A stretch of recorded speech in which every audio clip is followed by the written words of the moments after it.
Okay mga kababayan, Chris Ulo po at welcome back po ulit dito sa ating YouTube channel. Nako mga kababayan ha, kung mainit ho ang labanan ha, diyan sa lugar lungsod ho ng Maynila dahil ho sa labanang bilang mayor dito kay Mayor Hani Lacuna at dating mayor na si Isko Moreno. Matindi rin ho ang labanan ho ng pagkamero ho dyan sa lungsod ho ng Caloocan. Mapa South or Mapa North? Oh. Mapa North. Mapa North pala, hindi Mapa North. O alam niyo naman ang Caloocan, laki ng lungsod na yan. North Caloocan, South Caloocan. Kapag may nanalong mayor dyan, hawak mo yan. Hawak mo yung buong lugar na yan. North Caloocan at South Caloocan. Ay mainit hong naglalaban dyan. Ito hong si Along Malapitan at itong si dating Senador Antonio Trillanes. Ang nagpagiba, nagpalubog sa karir ni Digong.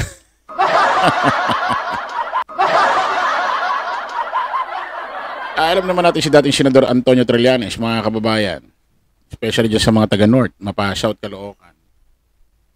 Especially mga taga-subaybay, mga nagmamahal kay Pangulong Bongbong Marcos ha, sa mga taga-Caloocan. Alam niyo naman, tumatakbo si dating Senador Antonio Trillanes. Malaki ho ang naging bahagi ni dating Senador Antonio Trillanes kung bakit ito ho si Digong ay napunta ho dyan sa impyerno tuloy. Dyan sa lugar ho ng Daheg. At nililitis ho yung kanyang kaso na ipinail ho ni dating Senador Antonio Trillanes na crimes against humanity. Kaya yung mga natutuwa ho, especially yung may mga nabiktima rin ho ng war on drugs extrajudicial killing dyan sa Caloocan, mga dilaw, kakamping, pula, loyalista na sumusuporta kay Pangulong Bongbong. Kung gusto nyong pasalamatan si dating Senador Antonio Trillanes dahil sa pagkakapiit kay Digong dyan sa Daheg, paano nyo siya pasasalamatan? Boto nyo bilang mayor dyan sa Caloocan.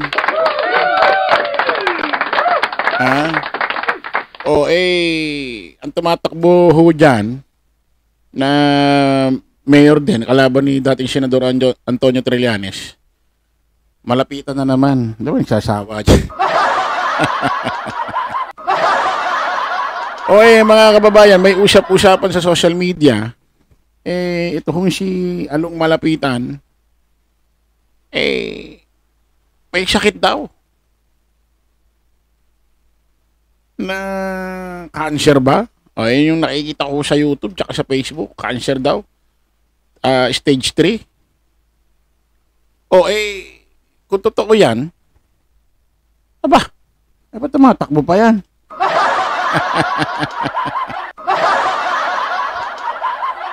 Ba't tumatakbo pa yan? Kasi syempre, mga kababayan, ang hinahanap ho natin bilang isang kandidato or mamumuno sa ating lungsod na hawak sa ating lungsod ng mga uupo para umalalay sa ating lugar, syempre physically fit. Physically fit, yung hindi naman sinasabing hindi po pwedeng magkasakit sa buong termino niya. Hindi naman pwede. Siyempre, paminsan-minsan, inuubo, sinisipo, nilalagnat, tinatrangkaso. Yan yung mga sakit na pangkaraniwan na hindi maiwasan ng tao. Pero kung totoo itong bulong-bulungan or napag-uusapan sa social media na ito raw si Along Malapitan, may sakit na cancer, stage 3, hindi ko karapat dapat iboto ito ng mga taga-Caloocan. Kasi, unang-una, alam niyo naman pag may sakit, especially cancer, ang dami ng iniinom na gamot yan. Hindi ko naman sinasabing di na physically fit ang utak dahil sa mga gamot. Pero aminin natin, kapag ang isang tao, matindi ang sakit, medyo alanganin at maraming tinitake na gamot, parang medyo naapektuhan ng katawan at saka pag-iisip dahil sa mga tinitake na gamot. Tingnan mo si Digong pagka-take ng fentanyl. Halik dito, halik dun sa mga babae.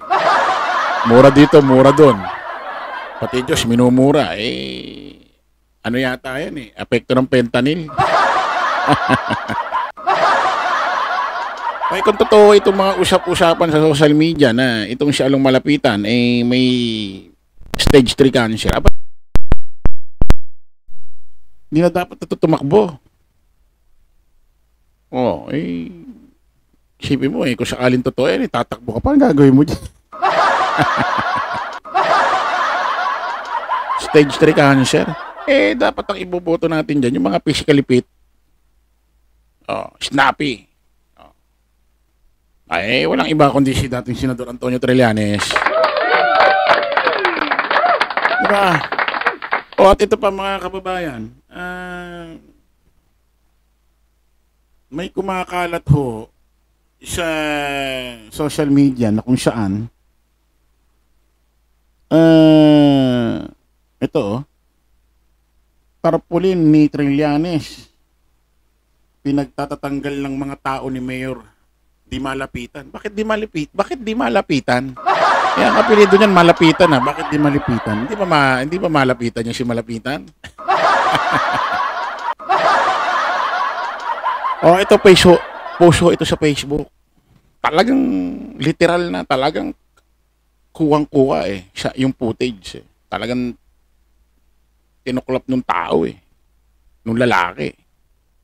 Yung tarpaulin talaga ni Trillanes, ni dating Senador Antonio Trillanes. Tinanggal talaga Play natin.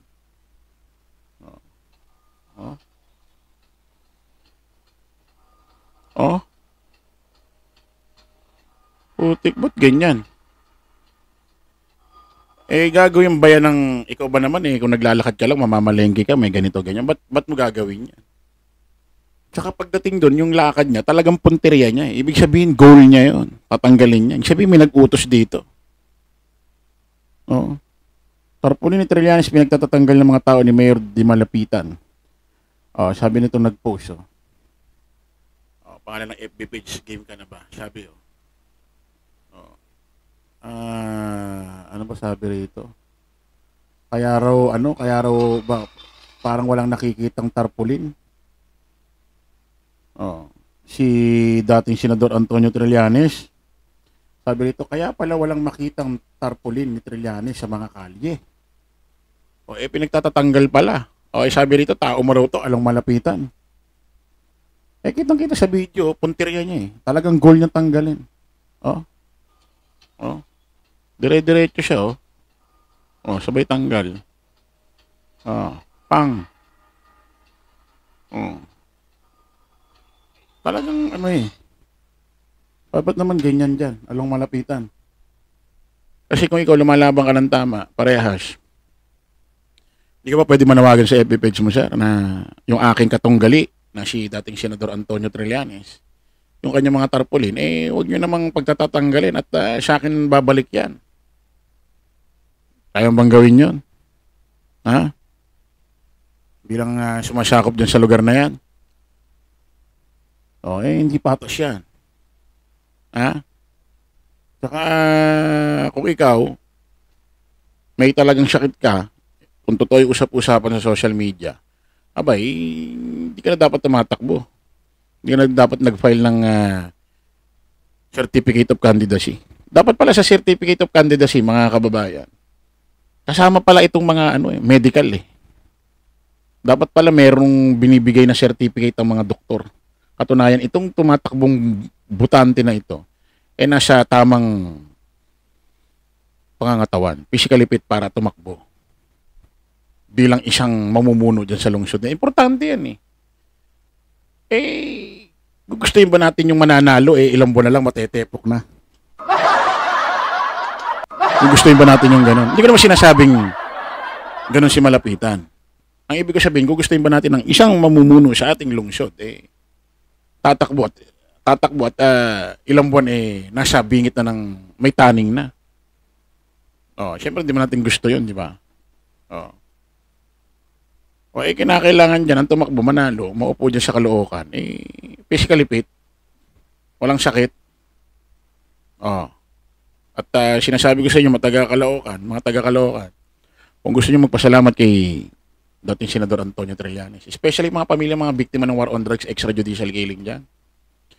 Kaya yung mga taga-Caloocan dyan, North, South, mga Dilaw, Kakamping, Pula, Loyalista, kung gusto niyo pasalamatan si dating Senador Antonio Trillanes sa kanyang ginawang pagbaksak sa karir ni Digong, paano niyo siya pasasalamatan? Abay, iboto niyo sa darating na halalan ngayong Mayo 2025. Okay, maraming salamat po mga kababayan. Kita-kita ulit tayo sa panibagong live, panibagong vlog. Paalam po pa samantalangin yung lingkod host, Chris Ulo. Lagi natin tatandaan. Don't follow the majority, follow the right way. Maraming salamat. Kita-kits po tayo ulit. Bye-bye.